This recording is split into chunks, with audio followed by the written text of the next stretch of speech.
Sebelumnya semoga ini bukan jadi ria ataupun jadi aib ya. Sebelumnya saya tidak terlalu dekat Ustaz sama Allah ya. Tapi akhir-akhir ini mungkin beberapa tahun ke belakang ya, 1 tahun ke belakang mencoba untuk mendekatkan diri. Ternyata malah apa ya, merasa kayak ujiannya kok jadi tambah berat Ustaz. Dari macam-macam ujiannya, dari rezeki ataupun apapun itulah. Dibanding sebelumnya yang cuma kayak sholat 5 waktu aja, kadang telat sholat ataupun kayak gimana, itu ya nggak terlalu diinikan lah. Cuma untuk akhir-akhir ini saya coba untuk lebih mendekatkan diri, tapi kok ternyata lebih ini ya ujiannya lebih terasa gitu. Itu yang pertama. Kadang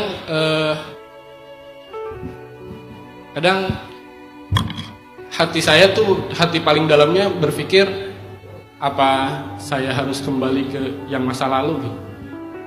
Melakukan hal yang ya tidak usah terlalu dekat gitu.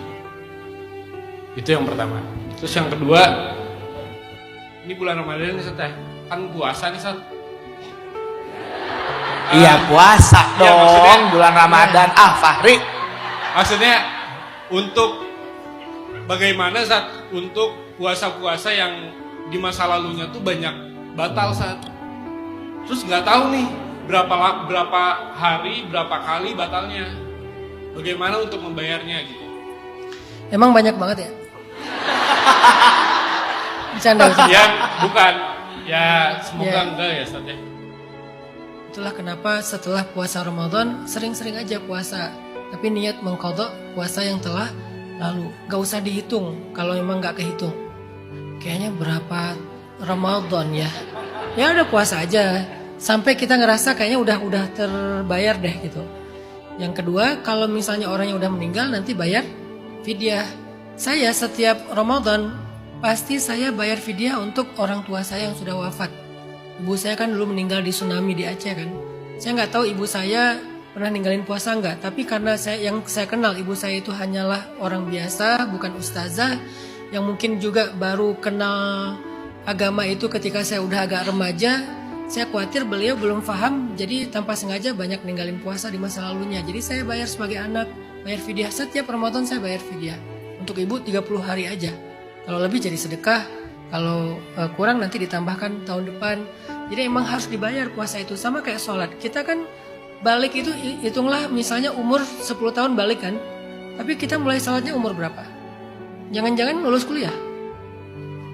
Lulus sholat sih, cuman kayak nggak terlalu disiplin, sering tinggalnya. Berarti kita punya hutang sholat yang lumayan banyak. Sehingga sering-seringlah setelah sholat wajib tambahkan sholat wajib dengan niat qadha. Karena harus dibayar. Walaupun ada sebagian ulama mengatakan cukup taubat, tapi saya cenderung kepada pendapat nggak cukup taubat, harus bayar. Khususnya sholat dan puasa, karena itu adalah hutang. Hutang kita kepada Allah, bayar. Sesering aja, sering-sering aja. Misalnya kalau lagi nggak sibuk ya, habis sholat isya lagi. Habis sholat maghrib lagi. Tapi niatkan kok qadha. Kalau misalnya lagi sibuk nggak sempat nggak apa-apa, nanti pas sempat besoknya sholat lagi. Harus maghrib dengan maghrib, isya dengan isya? Nggak juga. Isya qadha maghrib boleh. Karena kalau qadha udah nggak ada lagi waktunya, nggak ngikutin waktu yang 5, bebas kapan aja selama bukan waktu yang dilarang sholat. Itu kesimpulan dari fatwa ulama Al-Azhar tentang mengqadha sholat dan mengqadha puasa. Kalau yang pertama, saya justru ngelihat dari angle yang kebalik, Fahri. Kalau kita sebagian besar ngerasa gini, kenapa ya sejak saya berhijrah saya banyak dapat masalah. Setelah hijrah kerjaan bermasalah, saya kehilangan orang tua, saya dapat ujian ini, saya dapat ujian itu. Seolah-olah kita dapat masalah gara-gara hijrah. Itu angle umumnya orang. Tapi saya punya pandangan justru balik. Bukankah masalah kita itu ketetapan Allah? Dan Allah tahu, misalnya Fahri hijrahnya 2024 awal. Terus 2024 pertengahan ada masalah dalam hidup Fahri. Lalu Fahri menyimpulkan, ini gara-gara saya hijrah nih. Enggak, sebaliknya. Allah tahu Fahri bakal dapat masalah di 2024 pertengahan. Supaya menyiapkan mental Fahri, Allah kasih hidayah dan Fahri hijrah 6 bulan sebelumnya. Sehingga ketika ada masalah, Fahri dalam situasi udah berhijrah, udah kenal Allah, udah tahu sholat, udah tahu doa, udah tahu istighfar. Kalau enggak, Fahri bakal patah. Kalau enggak, Fahri bakal nyerah gitu. Kalau enggak, Fahri bakal cari tower, naik, turun lagi ketinggian. Artinya Allah udah nyiapin kita dengan mental lewat hijrah kita, lewat taubat kita sebelum kita dapat masalah. Kenapa kita malah menuduh masalah itu datang setelah kita berhijrah? Kenapa kita nggak membalikannya dengan mengatakan saya dihijrahkan Allah sebelum saya menghadapi masalah? Karena hijrah nggak hijrahnya kita tetap akan mengalami masalah itu karena itu takdir Allah. Siapa bilang kalau kita nggak hijrah masalahnya nggak akan terjadi? Ketika Fahri memutuskan misalnya sebelumnya nggak hijrah, tetap Fahri akan mengalami masalah itu. Bedanya dulu kalau sekarang Fahri mengalaminya dalam keadaan udah dekat sama Allah, jadi lebih kuat mentalnya. Seandainya enggak, Fahri akan menghadapi masalah itu dengan keadaan gampang berputus asa dan berkeluh kesah. Jadi dibalik angle-nya, sehingga yang muncul nanti malah rasa syukur, ya Allah makasih ya, Allah udah nyiapin aku duluan sebelum masalah ini terjadi. Kalau enggak aku nggak kebayang bakal kayak gimana, nggak akan kuat kayaknya. Kalau sekarang aku agak-agak kuat walaupun tetap menangis, walaupun tetap mengeluh, tapi nggak putus asa ya Allah. Justru bersyukur. Karena Allah udah siapin kita duluan sebelum kita dapetin masalah itu. Bukan kenapa ya sejak saya sholat malah dapat masalah. Enggak. Kalau kamu nggak sholat, kayaknya masalah itu berat banget kamu hadapin. Kamu nggak akan kuat. Jadi beberapa bulan lalu itu saya didiagnosa depresi oleh psikiater. Dan berlanjut kontrol 1 bulan sekali, diwajibkan minum obat setiap hari dibarengi dengan ikhtiar lainnya.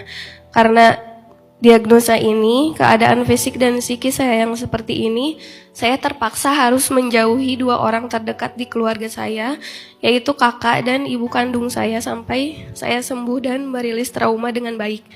Karena setelah konsultasi dengan psikiater itu terungkap hal terbesar yang paling berpengaruh atas rasa sakit ini adalah dari mereka. Mau tidak mau saya harus menjaga jarak dulu dengan mereka sampai saya bisa sembuh. Respon kakak dan ibu saya sangat tidak terima tanpa mau mendengarkan penjelasannya. Yang saya rasakan saat berkomunikasi dengan mereka itu seperti terkuras emosi dan intinya selalu berakhir tidak baik komunikasinya gitu. Selain itu fisik saya juga selalu memberi sinyal tidak enak seperti sakit kepala, jantung berdebar dan mual. Saya sudah berbicara baik-baik terhadap ibu juga mengenai ini, tapi katanya saya sakit karena memendam kebencian, kurang iman, tidak mencontoh Rasul dan lain-lain. Suami saya pun tertuduh menjadi penyebab saya menjauhi mereka, bahkan disebut telah mencuci otak saya. Orang-orang terdekat pun atau saudara-saudara juga sudah menilai tega, bahkan durhaka. Setelah itu komunikasi saya terputus karena nomor WhatsApp saya pun diblokir. Dan kalau untuk jarak bertemu secara langsung pun harus 2-3 jam. Saya memilih diam karena saya tidak mau melawan ibu saya dan takut salah ucap atau terbawa emosi. Saya tetap sayang walaupun banyak rasa sakit yang belum sembuh karenanya, tapi saya yakin ada hikmah di balik ini semua dan hanya Allah yang tahu apa yang terbaik buat saya. Yang ingin saya tanyakan, apa tindakan saya ini salah Ustadz atau termasuk durhaka terhadap orang tua? Terima kasih. Sebetulnya apa yang disarankan oleh psikiater itu sangat relevan dengan saran Allah yang ada di surat Al-Muzammil ayat 10. Ini bukan saran psikiater aja, ini saran Allah. Di ayat ke-10 surat Al-Muzammil surat 73, Allah bilang gini, wasbir ala ma yaqulun, bersabarlah terhadap ucapan-ucapan mereka. Cara biar sabar, wahjurhum hajran jamila, tinggalkanlah mereka baik-baik. Tinggalkanlah mereka baik-baik. Kalau ayat ini dilihat dari POV psikologi, ternyata yang disuruh tinggalkan itu mereka. Siapa mereka? Orang yang menjadi pemicu. Pemicu yang membuat kita sedih, kecewa, marah, tekanan segala macam yang sekarang mungkin disebutnya depresi dan seterusnya. Itu tuh disuruh tinggalkan. Dengan kata-kata hajran. Hajran itu hijrah. Hijrah itu artinya pindah, tinggalkan, abaikan gitu. Wahjurhum hajron, tapi jamila, baik-baik. Bagaimanapun juga kita punya batasan untuk tidak mengatakan uffin, saja nggak boleh kepada orang tua. Tapi meninggalkan karena emang ada pemicu-pemicu yang membahayakan kesehatan mental kita, itu perintah Allah.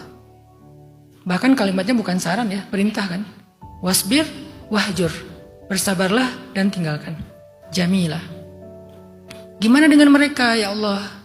Wadharni wal mukadzibin, biar aku yang ngadapin mereka.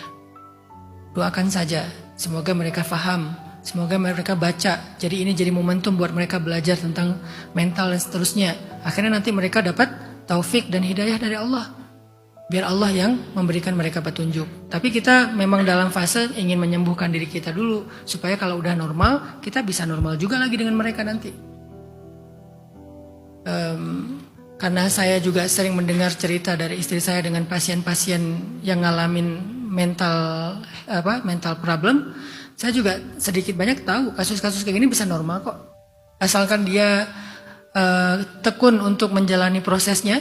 Salah satunya adalah tadi hajron jamila, mengabaikan dulu atau menjauh dulu dari pemicu-pemicu dengan cara baik-baik. Nanti ketika akan normal ternyata bisa normal lagi. Dan semoga mereka juga diberikan pemahaman oleh Allah Subhanahu wa taala.